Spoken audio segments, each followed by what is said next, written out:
Hello, बघ आम्ही काय आणलंय तुझ्यासाठी. छोटी छोटी ताई आली आहे तुझ्यासाठी. मस्त आहे ना एकदम. आवडले तुला? से हाय. ती पण हाय म्हटली तुला. अभिनंदन. 11:57 मुलगी झाली आहे. बाळाचं वजन 2 किलो 870 ग्रॅम. एकदम सुस्थितीत सुखरूपपणे डिलिव्हरी झाली. बेंबीला आहे अंबिलिकल हर्निया, आज पण तिथेच आहे. नाही, काय असतं, हर्निया ही क्लीन सर्जरी असायला पाहिजे.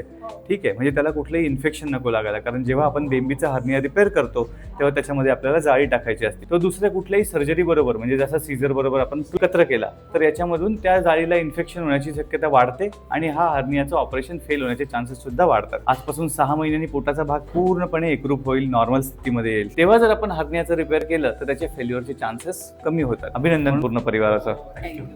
कॉंग्रॅच्युलेशन्स. पहिल्या वेळेला खूप कॉम्प्लिकेट डिलिव्हरी होती तिची, म्हणून आता या वेळेला आम्ही या डॉक्टरांकडे आलो. खूप जणांनी सांगितलं हे डॉक्टर चांगले आहे, पण सगळं औषधांनी कव्हर करून घेतलं. अशा वेळेला कमी दिवसात डिलिव्हरी करायला लागली, मग त्यांना पहिली सगळी हिस्ट्री माहित होती, व्यवस्थित झालंय सगळं ट्रीटमेंट वगैरे. पण बाळ झाल्यानंतर आम्हाला एकदम छान वाटलं. त्या बाळाला बघितल्यावर डॉक्टर कुटुळे सर यांचं मार्गदर्शन. छान वाटलं, एकदम मन मिळावू आणि बोलका स्वभाव आहे. थँक्यू.